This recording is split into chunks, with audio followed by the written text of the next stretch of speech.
Olá, paz do Senhor, meus irmãos, tudo bem com vocês? Conforme o prometido, finalmente nós vamos começar a mostrar para vocês o estudo das duas casas de Israel, ao qual a gente já anunciou nesse vídeo aqui, ó, que nós mostramos para vocês que ele é dividido em 4 etapas. A primeira etapa é dos patriarcas, a segunda etapa é do período histórico de Israel, ou seja, os reis, todo o período histórico. A terceira etapa é os dos profetas de Israel. E a quarta é o Novo Testamento, tanto os evangelhos como nas cartas. Então, tem que ser dividido dessa forma, tá bom? Não tem como a gente avançar e já começar a pegar lá as cartas de Paulo, porque ele falou muito das duas casas de Israel. Ele fez muita referência para os profetas, tá bom? Então não tem como a gente fazer avançar no estudo já de uma vez. Então vai ser por partes. Esse entendimento das duas casas de Israel nos vai fazer compreender com mais exatidão a graça pregada aos gentios. Ou seja, o evangelho de Cristo sendo pregado aos gentios, ele nos vai fazer, esse estudo nos vai fazer entender com mais exatidão todas as coisas que os apóstolos falaram, as coisas que o Senhor Jesus falou. Então é de suma importância nós compreendermos como o evangelho já foi pré-anunciado, já através dos patriarcas, através de Abraão, Isaac e Jacó. Porque através do descendente de Abraão seria bendito todas as famílias da terra. Então, para começar o estudo, nós vamos começar a olhar para o chamado de Abraão. Deus, ele chama Abraão, tirando ele de Ur dos Caldeus, no centro da adoração pagã de todo mundo. Ali aquele império estava sendo poderoso na terra, porque Abraão ele foi meio que contemporâneo de Nimrod. Então Nimrod estava juntando para si todos os povos, todos os homens, e estava se tornando extremamente poderoso, sendo um adversário de Deus. Então Deus chama Abraão de Ur dos Caldeus e lhe promete uma terra, fala para ele ir para Canaã. E primeiramente ele fala que iria mostrar a terra. Primeiramente Abrão, teria que crer, teria que ouvir a voz do Senhor e obedecer. Então, a partir de Gênesis 12, a gente vai começar o nosso entendimento através da bênção que vai decorrer em Abraão, Isaac e Jacó. O Senhor ele vai confirmar em cada patriarca as suas bênçãos até chegar ao descendente, o descendente no singular, da qual o Senhor já anunciara para Abrão. Então, nós vamos ler o verso 1 e o verso 3. Eu quero que vocês prestem atenção em algumas palavras como descendência, fecundo e frutífero. Essas palavras vão estar na tradução portuguesa que nós usamos, mas no hebraico ela vai tomar um sentido mais profundo, tá bom? Então, verso 1. Ora, disse o Senhor a Abrão: sai da tua terra, da tua parentela e da casa de teu pai, e vai para a terra que te mostrarei.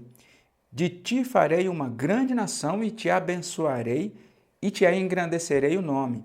Então a gente posteriormente vai saber que essa grande nação seria Israel, correto? E o Senhor iria abençoar ele, falou para ele ir para uma terra que o Senhor mesmo iria mostrar, que nós sabemos que seria Canaã. Não é verdade?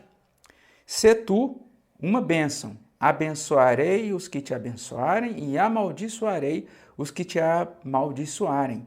Em ti serão benditas todas as famílias da terra. Por quê?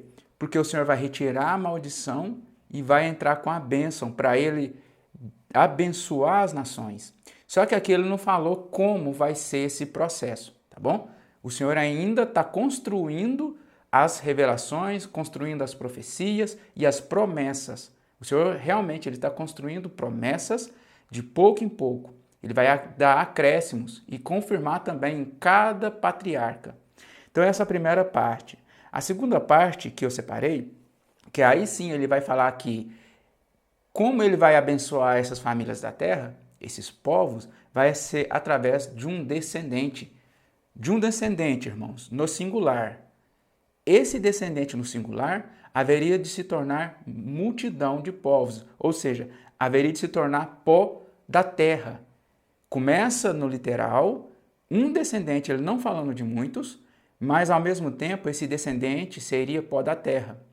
É um mistério, porque é através desse descendente que iria se tornar pó da terra. Então o Senhor vai tratar de aumentar a revelação.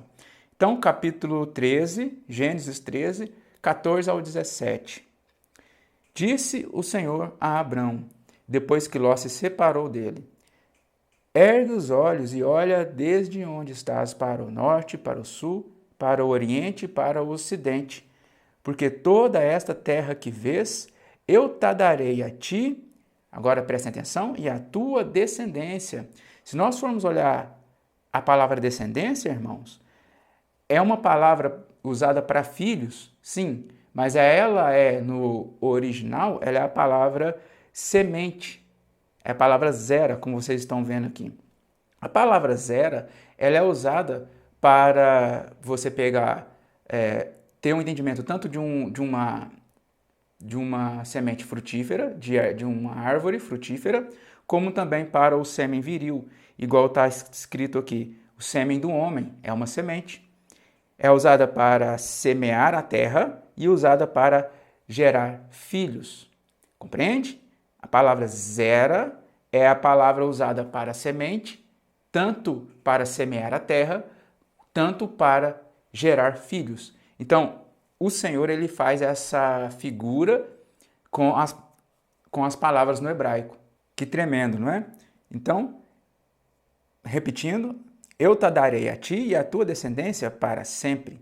Farei a tua descendência como o pó da terra. Agora, eu vou dar um acréscimo, 2 acréscimos para vocês desse entendimento de pó da terra. Primeiramente, ele está falando de descendência numerosa. Só que percebam que a palavra que ele usou na descendência ela está usada no singular. Esse descendente, o Senhor falou que é no singular, é um. Ele não está falando de muitos descendentes, gerados muitos descendentes de Abraão. Ele está falando que um descendente iria se tornar pó da terra, numeroso. Primeiro ângulo da interpretação, numeroso. O segundo ângulo da interpretação é que pó da terra está relacionado com a areia da praia do mar. Ou seja, pó da terra, areia da praia do mar, significa povos, línguas, nações, multidões. Conforme em vários textos dos profetas e também conforme até em Apocalipse a gente entende que a areia na praia do mar é povos, línguas, multidões e nações. Tá bom? Então, por um ângulo, ele está dizendo que a descendência de Abraão seria numerosa como areia, como o pó da terra, sim, mas também ele já está falando que a descendência estaria misturada nas nações.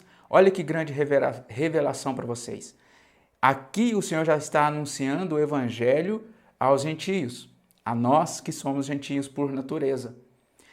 E depois haveríamos de retornar para Deus, através da casa de Israel, que também foi para os gentios. Está vendo essa descendência de Abraão indo para os gentios?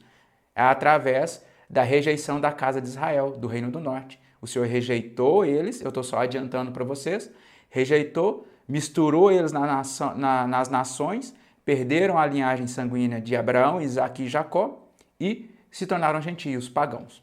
Tá bom? Então, olha que grande revelação aqui, só nestes 3 versos que nós olhamos até agora. Continuando.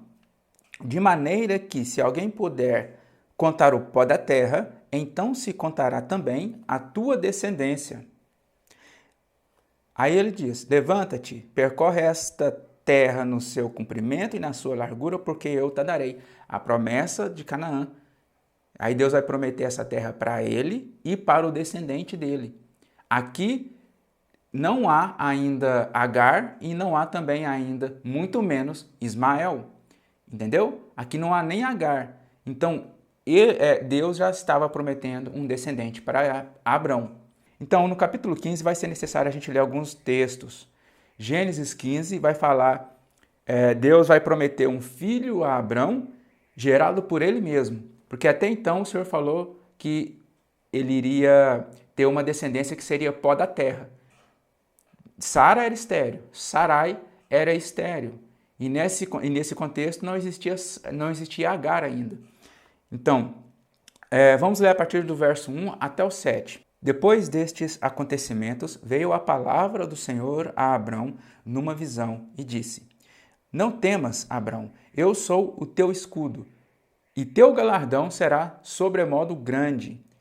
Respondeu Abrão: Senhor Deus, que me haverás de dar se continuo sem filhos, e o herdeiro da minha casa é o Damasceno Eliezer? Então, disse mais Abrão: A mim não me concedeste descendência, e um servo nascido na minha casa será o meu herdeiro. A isto respondeu logo o Senhor, dizendo: Não será esse o teu herdeiro, mas aquele que será gerado de ti será o teu herdeiro. Então conduziu-o até fora e disse: Olha para os céus e conta as estrelas, se é que o podes. E lhe disse: Será assim a tua posteridade. Da mesma forma, a palavra posteridade é descendência, é semente. Então ele está dizendo que além da descendência dele ser como pó da terra, seria também como estrelas dos céus. E primeiro entendimento, inumerável, como as estrelas dos céus. Mas também aqui tem revelação, porque nós sabemos que estrelas são comparadas a anjos. O Senhor fala que anjos são comparados a estrelas e vice-versa. Então ele está completando as promessas para o descendente, a qual do descendente, que é um só, que haveria ser gerado dele, o descendente que o Senhor está prometendo para Abrão, esse descendente se tornaria multidão. Claro que Abraão teve outros filhos, teve vários filhos com Quetura, teve outros filhos, mas ele está falando de uma descendência só e da descendência que o Senhor está prometendo. E nós vamos ver mais para frente que é um filho de um moede, um filho de um tempo determinado. Continuando, ele creu no Senhor e isso lhe foi imputado para a justiça. Então, se ele creu e ficou firme na palavra, e isso é acrescentado, imputado justiça. Deus imputa justiça por causa da fé. E a palavra fé é firmeza, constância. Disse-lhe mais: Eu sou o Senhor que te tirei de Ur dos Caldeus para dar-te por herança esta terra, as promessas.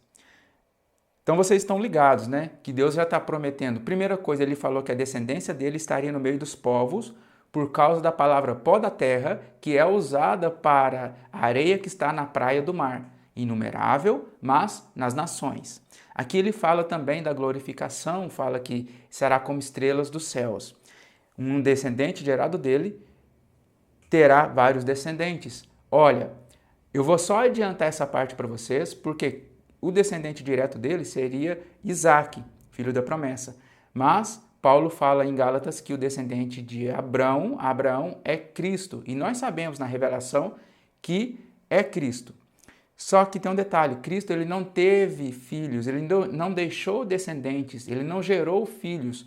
Porque, irmãos, presta atenção, começa sempre no literal, a descendência, a palavra descendência que eu pedi para vocês prestarem atenção, que é zera, é uma palavra usada para semente de árvores frutíferas e também para o sêmen do homem, gerar filhos. Começa gerando filhos por uma semente humana de homem e depois essa semente ela se torna a palavra de Cristo. Ela se torna o evangelho, a graça do Senhor, o evangelho sendo plantada, ele sendo essa semente, sendo plantada na terra, ela morre, mas ela ressurge, entendeu? Deus, quando ressuscitou o Senhor, glorificou ele, da mesma forma de um grão de trigo. A semente ela cai na terra, depois ela nasce com o corpo glorificado. Esse é o mistério da ressurreição. Então, a partir de Cristo, nós recebemos essa semente também. Nós recebemos essa semente no nosso coração. A partir de Cristo. Essa semente ela é plantada em nós. Por isso que ele dá muitos frutos e ele dá muitos filhos, muitos descendentes ao Pai. Entendeu? Ele vai gerar muitos filhos através dessa semente. Olha que tremendo. Quando nós começamos a entender isso, irmãos, e realmente enxergar isso nas promessas de Deus, nós entendemos a graça chegando aos gentios, através de Cristo, logo em Gênesis. Então, continuando, no capítulo 16, tem o episódio de Sarai e Agar. Essa parte ela é importante porque aqui Abrão, ele anuiu o conselho de Sara e mesmo Deus falando, igual eu mostrei para vocês no capítulo 15, que um descendente gerado dele será como as estrelas dos céus e o Senhor iria dar a terra de Canaã para ele, para Abraão e também para esse descendente que haveria de se manifestar, mas segundo o mandado do Senhor, segundo a palavra do Senhor. No capítulo 16 acontece o contrário. Abrão, ele escuta a Sara, da mesma forma que Adão escutou Eva. Essa parte a gente não vai ler, não vai ser necessário, mas tem esse contexto. E Sara é edificada por meio de Agar. E aí nasce Ismael. É um filho da vontade carnal de um homem e de uma mulher. Então, sem tempo determinado por Deus, sem moed. Agora, no capítulo 17, sim, já acontece o filho do moed, já acontece várias revelações, tá bom? Então, vamos começar aqui a ler o capítulo 17, 1 e 2, do 1 ao 8, tá bom? Vai falar que Deus vai mudar o nome de Abrão para Abraão. O nome Abrão significa pai exaltado e o nome Abraão significa pai de numerosas nações, numerosos povos. Vai também dizer para ele que ele será extremamente frutífero. Deus vai frutificar ele, tornar ele extremamente frutífero. Essa palavra vai estar, é uma raiz da palavra Efraim, né? Vai estar relacionada com o filho de José, porque José colocou o seu filho, e não o primogênito, mas o filho mais novo de Efraim, que significa duplamente frutífero. Então, as palavras vão estar sempre conectadas aos filhos, aos descendentes. Quando atingiu Abrão a idade de 99 anos, apareceu-lhe o Senhor e lhe disse: esse sim é o tempo determinado. Eu sou o Deus Todo-Poderoso. Anda na minha presença e ser perfeito. Farei uma aliança entre mim e te multiplicarei extraordinariamente. Lembra, pó da terra? Estrelas dos céus? Prostrou-se Abrão rosto em terra e Deus lhe falou: quanto a mim, será contigo a minha aliança. Ele está anunciando a aliança. Irmãos, olha para você ver aqui, já vai ter a aliança do Sinai, a circuncisão. Ele está instituindo primeiramente em Abraão para ser um tutor para aqueles lá do Sinai. Quanto a mim, será contigo a minha aliança. Será pai de numerosas nações. Aqui já está o evangelho. Lembra que no comecinho, lá no capítulo 12, o texto diz que ele será uma grande nação?